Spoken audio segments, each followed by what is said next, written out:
Hi Madam Rox. Hello. Hello guys. Si Madam Rox parang parang parut. Punta tayo ngayon guys ng Cebu City. Bibili lang tayo ng sangkap.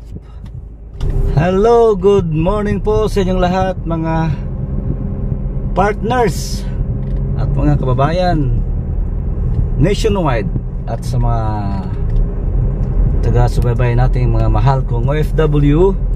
Sana'y nasa magandang kalagayan po kayong lahat ngayon, lalong-lalo na sa ating mga partners na nasa ibang bansa pa na nag-start na kahit nandyan pa sa ibang bansa. Pwede pa pala. Yes guys, pwede po. So anong ginawa? Mostly kasi sa mga followers natin guys, sa mga nasa ibang bansa ay gusto nila mag-start, tapos nagpatulong sa atin kung paano. So since nandun pa sila sa ibang bansa, naghulog-hulog.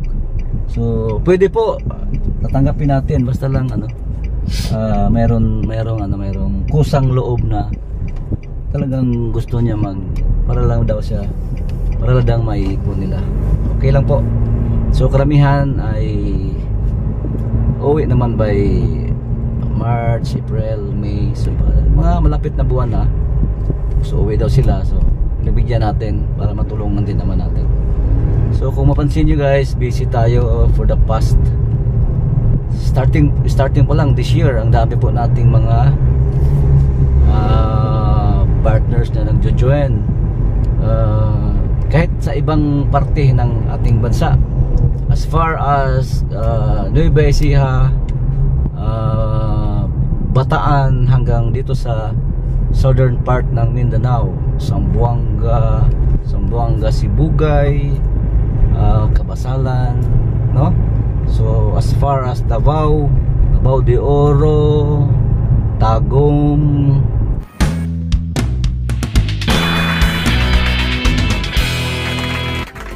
saan ba yung Madam Rox? Yung isa, Manabo City.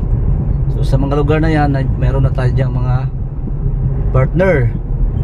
Then dito rin sa Visayas, sa Taft, Eastern Samar, Albayog, Masbati, meron na tayo sa Masbati. Yung grabe yung natin sa Masbati, yung partner natin. Hindi lang natin sasabihin yung mapangalan kasi mga guys, mga galing na may mga partners na tayo, mga abogado, doktor. Di natin nakalain na yung ganun mga profession pala ay gusto din pala nilang magnegosyo. So tayo pa kaya yung mga ordinary lang, hindi nag-ambisyon ng magkaroon ng sariling negosyo. So ito na po yung chance sa mga nagbabalak or naghahanap ng negosyo katulad nito. I-special mention ko lang po yung mga nakausap natin this year, yung tagal na rin taga-subaybay natin noong nakarang taon na gustong mag-partner natin. So dito na nag-join na sila. So special mention sa ating mga partners sa Puerto Princesa, Palawan, si Sir Joey po, nagkausap na kami, pumunta dito sa Cebu. He will be joining us. Mayroon pa siyang inasikaso, no? So hindi lang muna natin sasabihin yung complete name, basta nagkita na kami ni Sir Joey kasi last year pa siya nagsabi sa akin na sir, pag galing daw na yung US, pag uwi ng Cebu, tapos nagkita na kami. At maraming salamat sir sa pasalubong, may chocolate at magandang t-shirts po.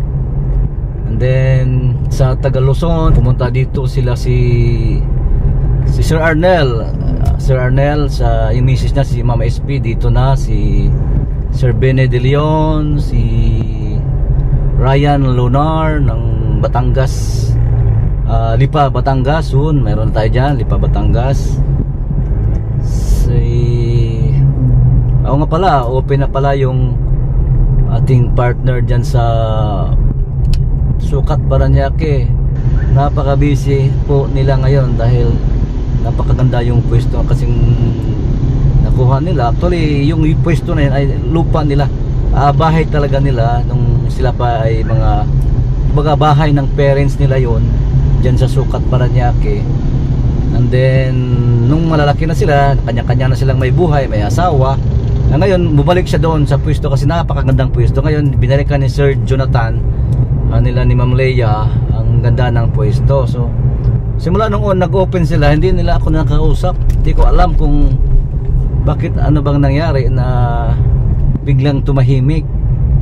Yun pala, nag-chat sa akin, ang sobrang busy na pala nila, kaya hindi na sila makapag sa atin, makapag-chat.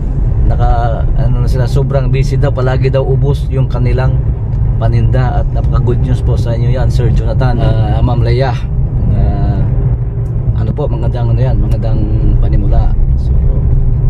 So yan po guys, yung mga natulungan natin na nagbi-business. Special mention din pala yung mapumunta dito pa, si Sir Alex, si Ma'am Kai Yeng dyan sa Davao de Oro, nga pala din yung sa Iloilo City, bukas na rin si Sir Freddy, bukas na yung sa Iloilo. And then Iloilo City yan, ha. And then except doon sa besides sa Iloilo City, meron din tayo doon yung nauna natin na partner doon sa Miagao, so Chicks and Chops, no? Sa dami ng mga partners natin, parang malimutan ko yung si Sir Joel, mag-open na pala bukas si Tito Joels diyan sa Zamboanga, Sibugay. Tito Joels, magbukas na yan bukas Saturday, so abangan nyo. Doon pala sa Bislig City, si Sir Jackie Lu. Mayroon tayo dyan guys sa Bislig City, si Sir Jackie Lu. Ang kanyang lechon house ay basta guys, puntahan nyo lang yung sikat na pension house dyan sa Bislig City. Siya po ang may-ari, sila Sir Jackie yan, kay Sir Jackie yan. And then sa baba nung bago nilang pension house ay nilagyan niya ng ating lechon manok business. So then balak pa niya magdagdag doon sa ibang lugar dyan sa Bislig City. Si Sir Celso pala dyan sa Siquijor, muntik na natin makalimutan, si Sir Celso Abiliana ng Siquijor City, dito rin nagti-training. So napadala na natin yung griller. So yung mini-mention ko guys ay yung mga pumupunta lang dito this year, no? So yung sa Calbayog pala, nagbubukas na yung lechon house partner natin doon, si Sir Joseph. Yung pangalan ng kanyang house, nilechon na ay, mamaya i-flash ko dito sa screen guys yung kanilang mga lechon house na nagbubukas na. Ipa-flash ko dito sa pag-edit ko ng video, ipa-flash ko lang kasi nalimutan ko yung mga pangalan ng kanilang mga lechon house. Yung sa guys, yung sa La Union pala, si Sir Ricky. Hi Sir Ricky, kumusta po? And then kay Sir Richard Sobreno ng Bulacan. Yung si Ma'am SP po ay yung sa Plaridel, Mr. and Mrs. Sir Arnel and Ma'am SP sa Plaridel, Bulacan yon. And then yung sa Pampanga, Magalang Pampanga po, soon Sir Benny De Leon ay magbubukas na rin. And then kay Sir Johnny Mangaba po, sir, pang-apat na outlet na po si Sir Johnny. Ang bilis guys, in the span of 4 months, 3 months yata, meron na siyang 4 na outlet. Ang rason niya, napakasarap daw ng lechon manok natin, panlaban daw sa mga naunang mga malalaki. Kaya yun ang nagpapalakas ng loob niya kung bakit ang bilis niya nag-expand ng ating kanyang mga lechon house.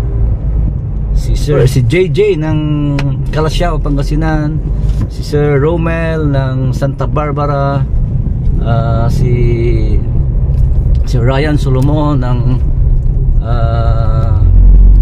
Dagupan, sa Dagupan, Pangasinan, si Sir Ryan. At kay Ma'am Josie ng Dagupan, yung sa Dagupan, Pangasinan. Malakas yan guys, puntahan nyo. So hindi ko matandaan yung pangalan ng kanilang lechon house. And then sa Naga City Camarines, sa Camsor yan, Naga City Camsor, soon mayroon na rin tayo dyan.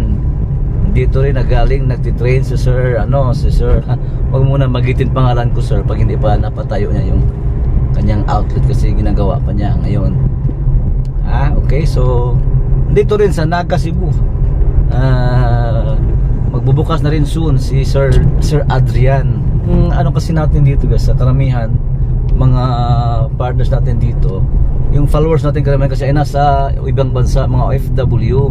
Tapos yung mga kapamilya nila dito, yun since nandun sila ngayon sa ibang bansa, nakikiusap sila sa kanilang mga kapamilya dito na sila muna yung mag-open, tulungan sila kasi nandun naman sila sa ibang bansa. Nakikiusap sila dito sa kanilang mga kapatid na tulungan sa pagbukas. Kasi anyway, pag tumatakbo yan, sila naman mismo yung natutulungan. Ganyan ginawa sa iba nating mga partners guys dito sa ating lechon manok business.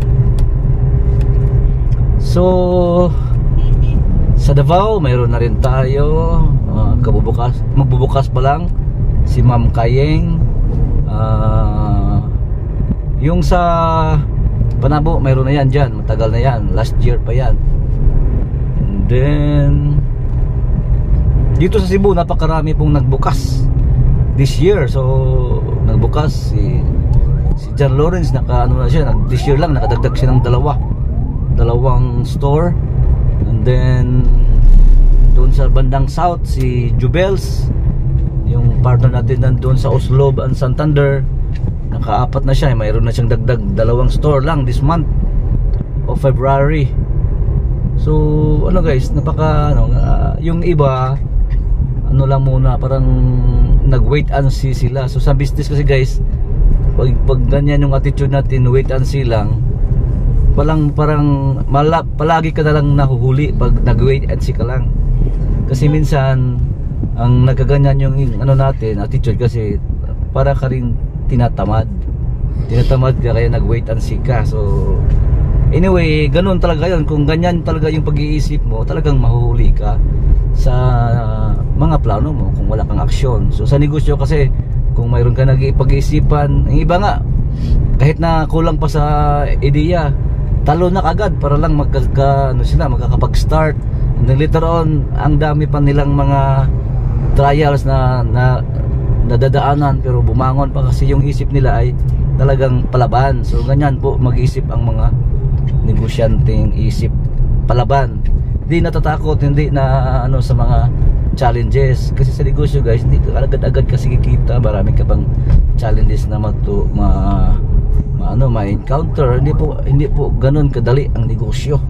Kasi nga, sasabihin ko sa inyo, kung madali pa ang negosyo, kung masarap pa ang negosyo, ang dami na nating mga negosyante, ang dami ng mayayaman, di ba? Kasi ang negosyante naman talaga ang mayayaman. Sino ba yung nagpapatrabaho? Sino yung may mga trabahante, di ba? Mga negosyante. So talaga sa totoo lang, ang mga negosyante lang ang mayayaman. So iilan lang yan sila. Iilan lang yan sila kasi ganyan sila mag-iisip. Hindi sila natatakot, hindi sila madaling nagkikwit, hindi sila mainipin. So ganun yung mga negosyante guys. Kaya ngayon kaya ganun yung mind settings nila, dumating talaga sa punto na karamihan man mga mayayaman ay dahil sa tagalang panahon na kanilang sa negosyo, inaalay sa negosyo, ganun din karamihan naman talaga ay nagbubunga. So wala namang instant yaman sa negosyo guys. Pansinin nyo naman sino ba dyan? Si SM, diba? Kung mayroon silang mga mayroon lang mga untold stories yan. Hindi nyo lang alam na si SM pala ay dati nagtatahi lang ng sapatos, diba? Nagsisimula talaga sa maliit. Lahat po ay nagsisimula sa mga maliliit. So mayroon naman kayong kilalang malalaki, mga korporasyon yan, pero lahat po dyan ng mga may utak niyan individually, puro siya nagsisimula sa maliliit. Mayaman na lang sila kaya nag-start ng malaki, pero nagsimula yan puro sa mga maliliit. So huwag kayong mawalan ng pag-asa. Palagi lang tandaan, mayroong pag-asa basta magsisimula kayo palagi. So paano magsisimula ng negosyo? mag real talk tayo guys, paano magsisimula ng negosyo. Syempre kung talagang plain ano tayo, plain employee lang na tayo ngayon, so you have to change. Talagang magbago ka sa mindset, magbago ka sa pananaw mo sa buhay. Kasi kung swerte ka, kung napanood mo ito ngayon, kung napanood mo ito ngayon video, dito ka matututo ng magkaroon ng negosyo kasi meron tayong in-offer na negosyo. So mag-change ng guys, mind settings. Kasi kung ngayon ay yung pag-iisip mo ay nasa lang, pagtatrabaho, wala namang masama sa pagtatrabaho. Talagang marami po, siguro mga 90% ng mga tao, 95% ng mga tao ay nabubuhay sa pag-i-empleyado. So kung napanood mo itong klaseng video, maswerte ka kasi ibig sabihin isa ka rin sa nag-aambisyon, isa ka rin sa gustong magkaroon ng negosyo. Gusto ka rin magiging amo or CEO someday. So ng iba kasi okay lang sila sa buhay nila, kontento lang sila, di ba? Okay lang naman, wala namang masama doon kasi sa pagtatrabaho kumikita ka, di ba? At least lang masaya ka sa buhay, di ba? Pero kung ikaw ay nag-iisip din ng magandang hinaharap or tinitingnan mo yung pagiging magandang buhay ng magkaroon ng sarili negosyo, ito na yung tama ka, nandito ka sa tamang channel. So kasi nagtuturo tayo kung paano magnegosyo. Pero yung negosyo natin ay ito lang din, lechon manok, which is karamihan din po naman ay makikita mo marami ding nagnegosyo ng lechon manok na lumalaki din, di ba? So tawag natin to ay scalable business. Pwede mo itong negosyo istidihin na maliit lang, depende na yan sa'yo. Pero kung gusto mo itong palakihin, pwede po na palakihin kahit ilang outlet pa yung gagawin nyo. Kasi makita nyo naman, si Chokes, to mention lang, si Chokes, si Andok, si Baliwag, di ba? Nandyan, malaki na sila. Lahat yan nagsimula ng liit except si Chokes. Kasi Chokes, yan, malaking kumpanya yan. From chicken distribution, nakita nila na itong mga customers nila mostly ay mga lechon ng manok, lumalaki at dumadami. So why not magkaroon sila ng sarili nilang lechonan? Kung customer lang nila naman, lahat, karamihan ay mga lechon, pinapasok nila yung lechon. Di nila akalain na itong lechon pala ay magandang negosyo kasi kita mo naman yung ang daming naglilechon, lumalaki. So nakita ni Chokes yun, si Bounty Fresh, ayun, pinasok na nila sarili nila. Nagkaroon na silang sariling lechonan. Yan si Chokes to go.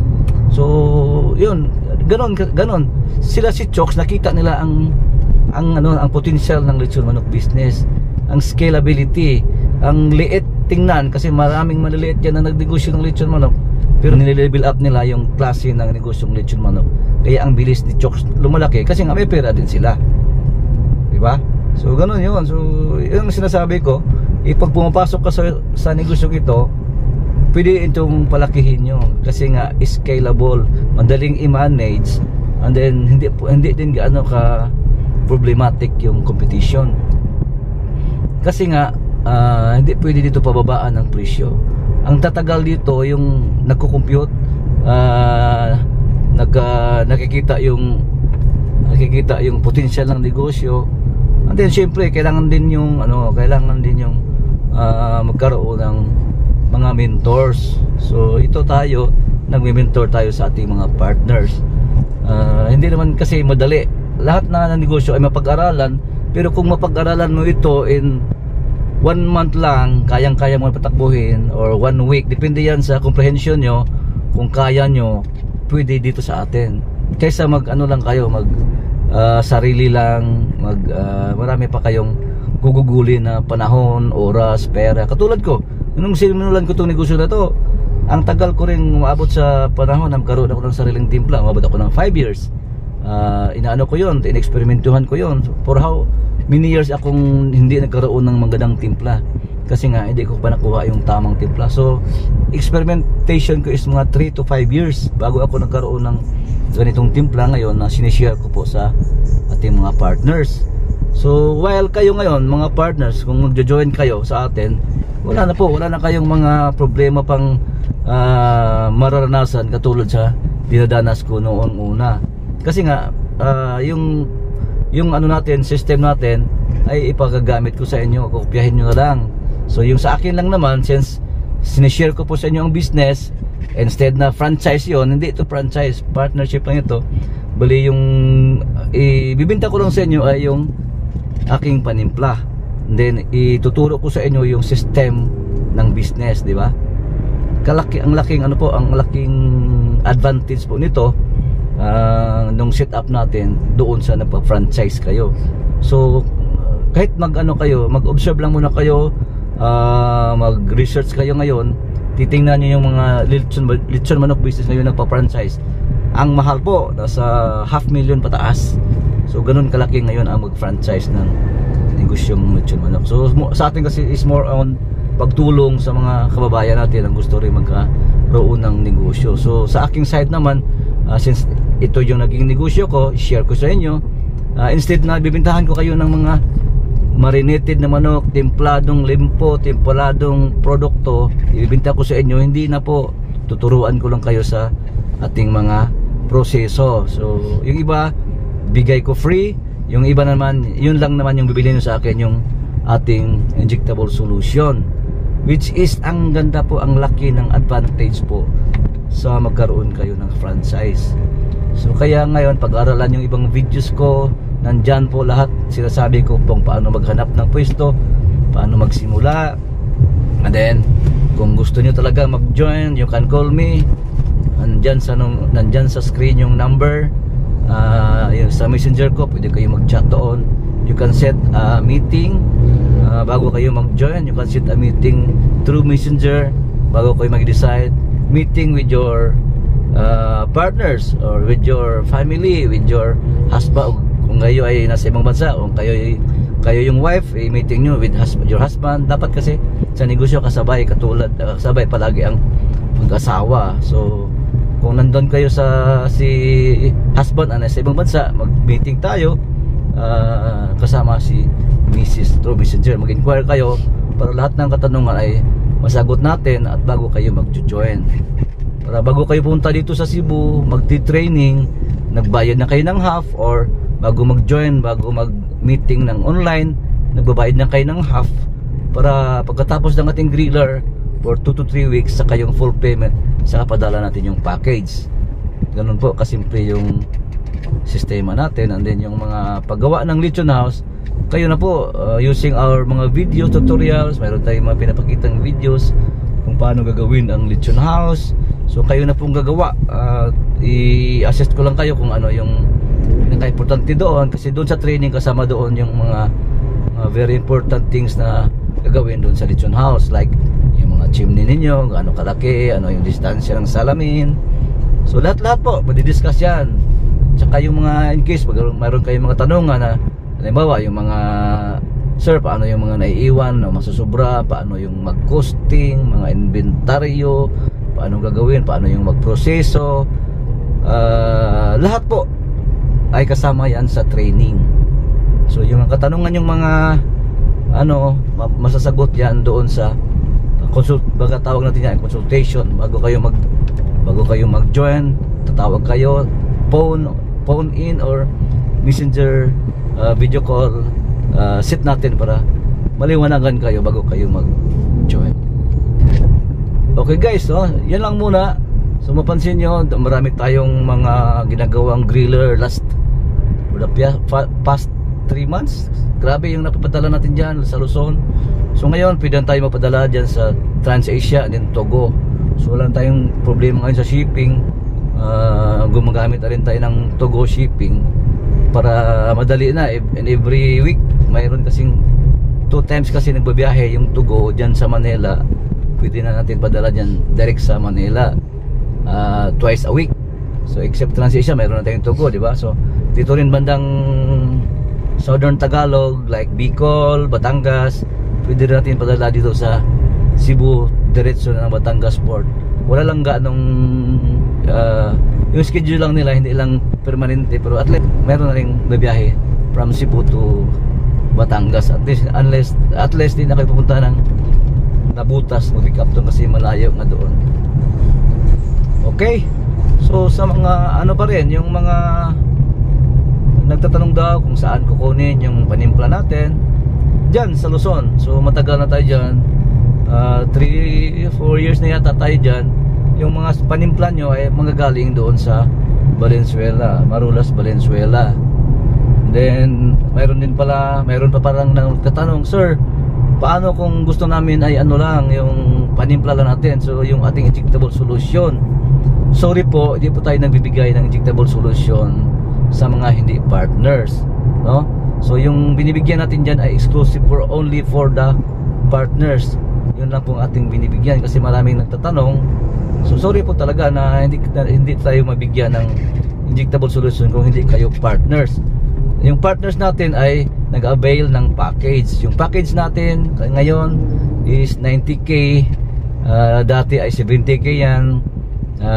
Kukunti lang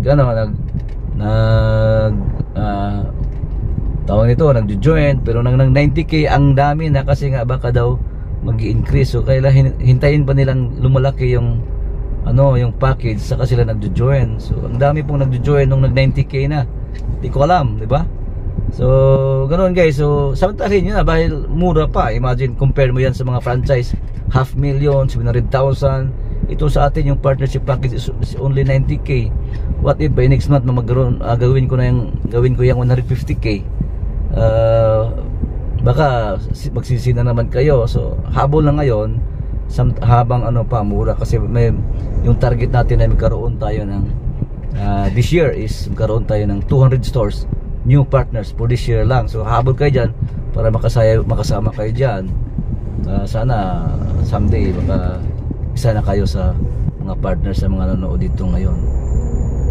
Okay, so marami actually guys, ang dami pa po talaga nating gustong i-share.